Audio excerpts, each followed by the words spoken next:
Introducing the pedal bumper. It pumps the pedal and tests all the hydraulics at the same time. There's no need for a second person because it attaches quickly and is controlled by you from anywhere around or under the vehicle. It attaches to the pedal and attaches to the steering wheel.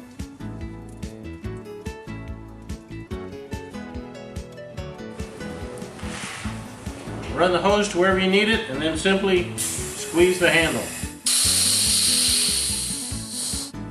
It holds pressure while you open the bleeder and then it releases and lets the pedal return. There's no mess, no complicated hookup, no second person, just you and the pedal pumper, and designed to make your job easier and faster.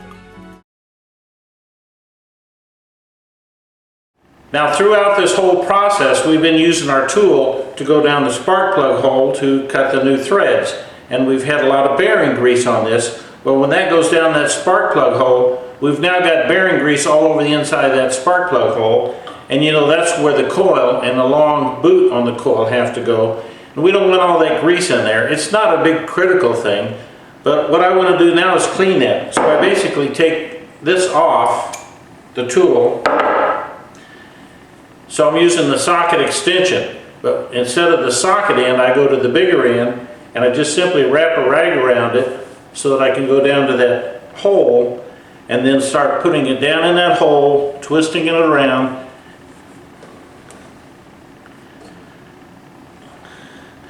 And then when I come out, I've got quite a bit of the bearing grease. Do that a few times. So when you get it down that hole, just push it in, twist it around a few times so that rag can soak up the bearing grease. And you may have to relocate your rag a few times and do it again.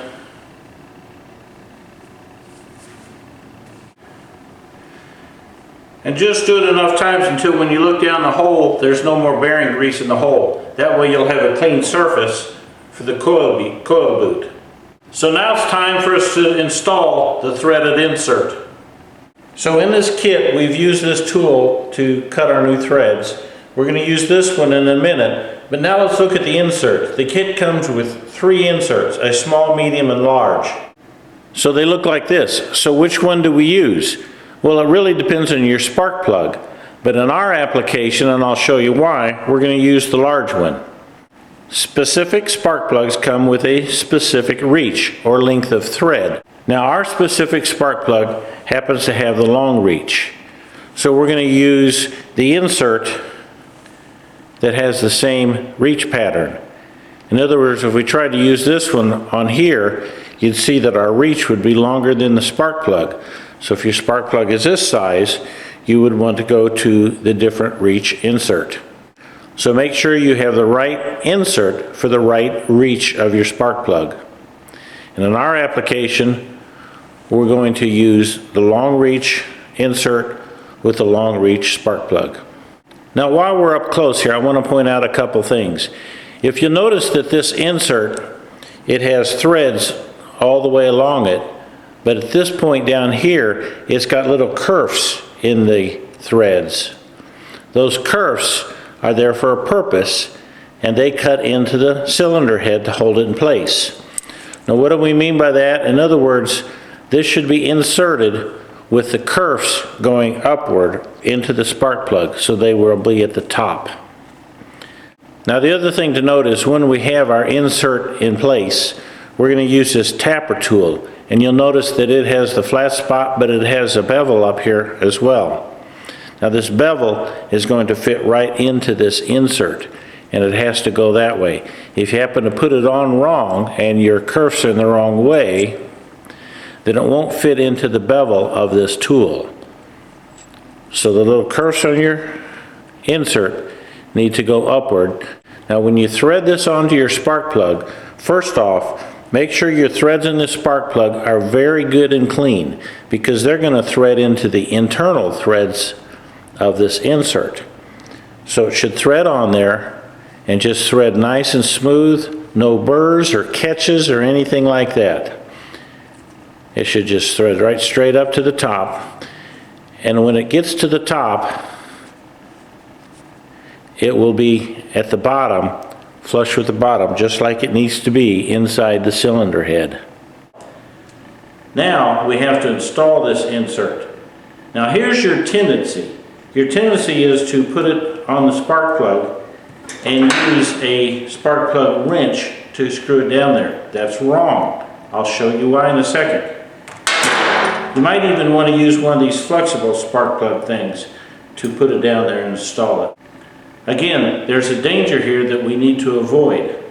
Now I'm going to show you what that problem is and then how we work around it. Now I'm going to do this as a real close-up so that you can see exactly what I'm talking about.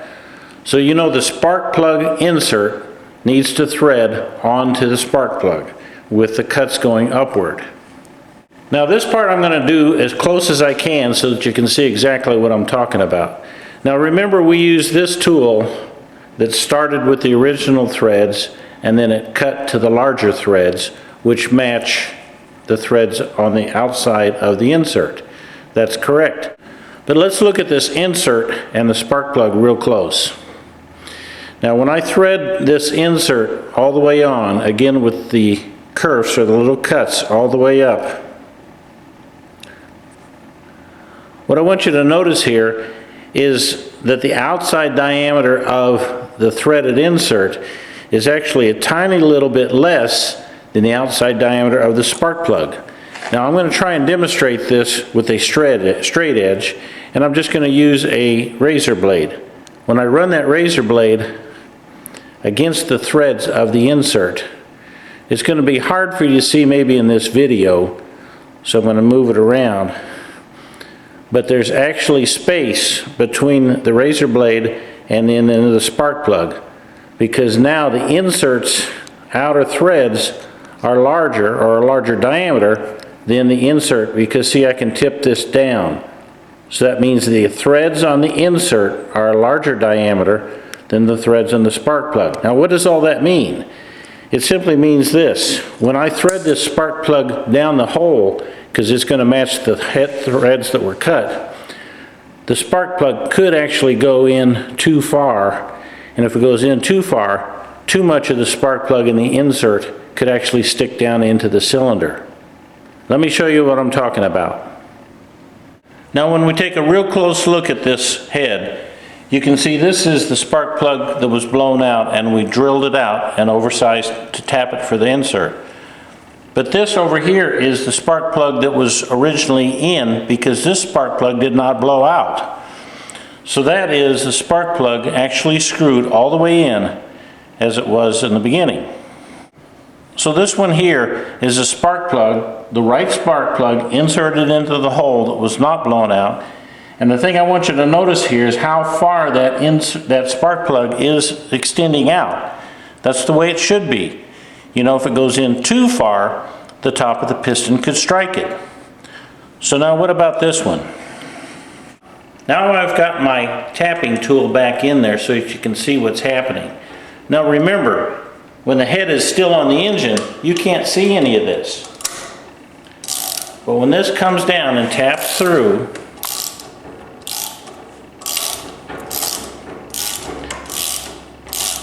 you're going to see the size of the threads that cut out.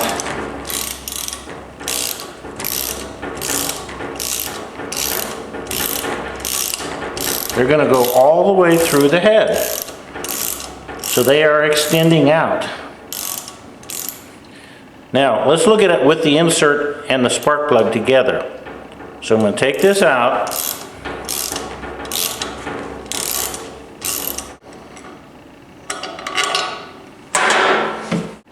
So I'm going to take the spark plug and I'm going to screw the insert onto it.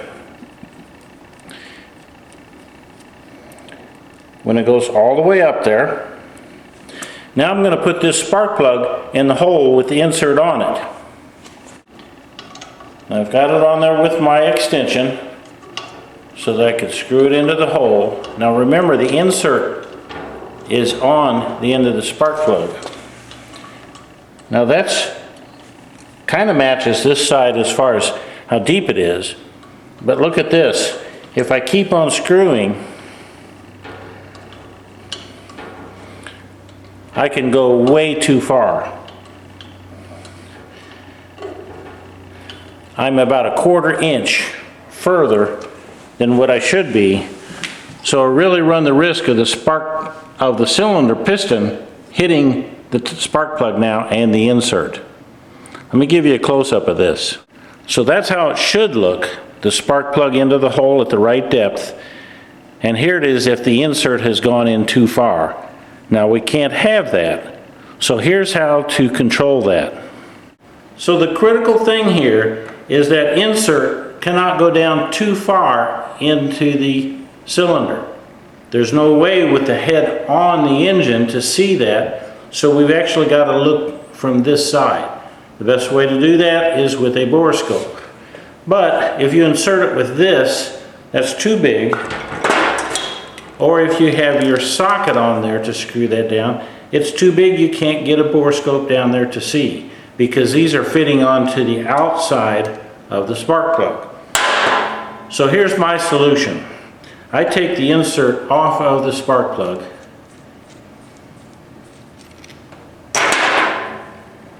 Now I get a piece of 5/16 fuel vapor hose or vacuum hose, anything that's pliable and flexible. Now what I'm going to do with this, a lot of times they come in the roll, they're a little bit curved, so I try and straighten it a little bit. Now I put this on the inside of the insert.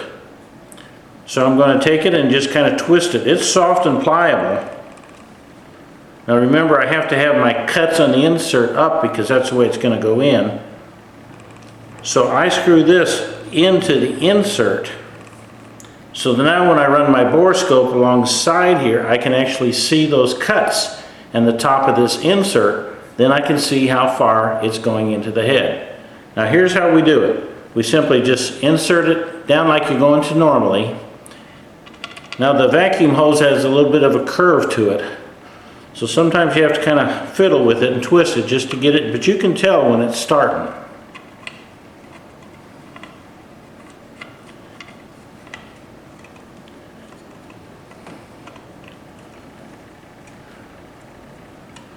You don't want to force it, because once it starts, the threads, it'll just turn right on in. Okay, I know I'm threaded. Now there was about a dozen or so threads on there. Now it's time for the borescope. Now for this video, I'm going to use my snap-on borescope because it is also a video scope. It will take a movie of what's happening on the inside. So I'm going to show you with my camera what I'm doing out here, and then I'll show you with the video scope what's happening down in the cylinder hole. Now the important thing about this is my flexible tubing here is flexible enough that I can move it around. So I can put my borescope right down the side of that tube, and if you can, I'm going to show you in a little bit what it looks like, but if you look at that picture, I can see the actual insert down there, and I can see the cuts on the top threads. So now what I'm just going to simply do is turn this around until I can see that insert go all the way in. Now it's a tight fit down there, and sometimes the rubber tube and this tip of the borescope will touch and make it move. Well, that's okay, because if it does that, what I just simply do is pull the tip out, move it back where I want it, and rotate it again.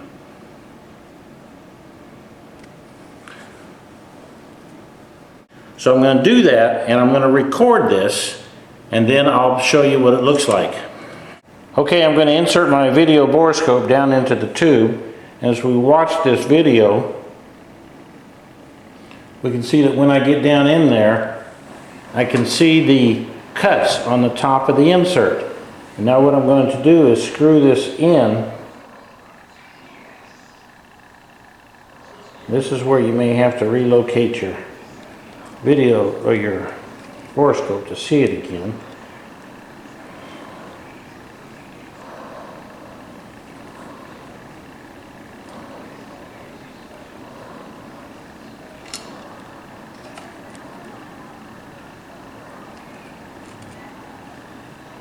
Now remember, there's about a dozen threads on here, so you may have to turn it a dozen times. Now it looks like those threads are beginning to go down into it a little bit.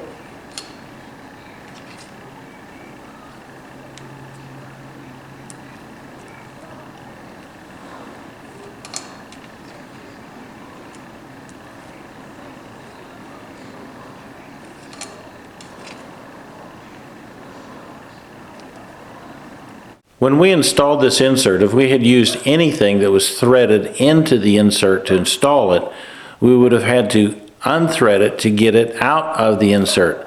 And that always runs the risk of disturbing the insert's position. But by using the vacuum hose that was pushed into the insert, once it's in position, we don't have to unthread it. We simply pull it out, and that eliminates the risk of disturbing the insert's position. So now it's time to pull the vacuum hose out. So now when I look down inside there, it looks like the top of the insert is flush with the top of the opening in the head now. Now I know you cannot see this because remember the head is still bolted to the top of the engine. But I'm bringing my camera around now to prove to you now that the insert is not too far into the head.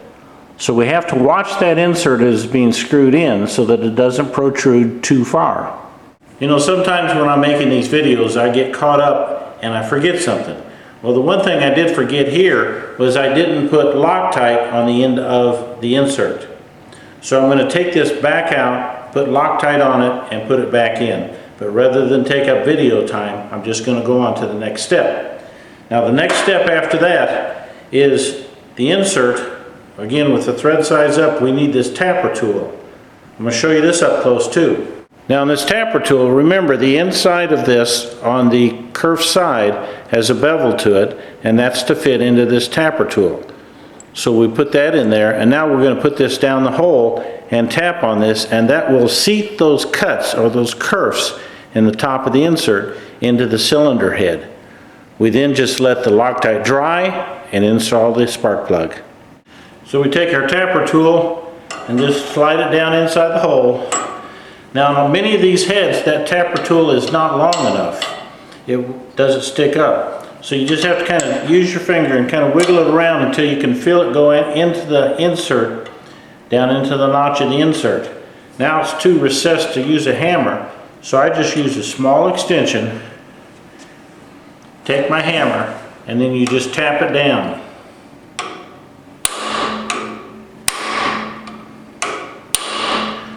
Give it about 3 fairly firm taps.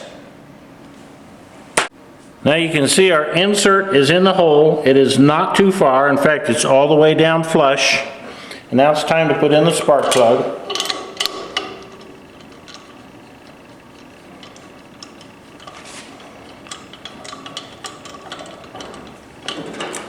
So I take my spark plug and I just put it in there just kind of snug now. I don't really want to tighten it down until I've let that thread sealer, the Loctite, begin to harden. So that's our repaired spark plug hole, and this is the original. So it's very important that that insert and the spark plug do not go any deeper into the head. So there you have it, how to use the spark plug repair kit. It can be done without taking the head off of the engine. But you need to be cautious of a couple of things. Not allowing shavings to go down inside the cylinder head, and to make sure the insert that you put in doesn't go too far. I hope this has been helpful. Thanks for watching Real Fixes Real Fast.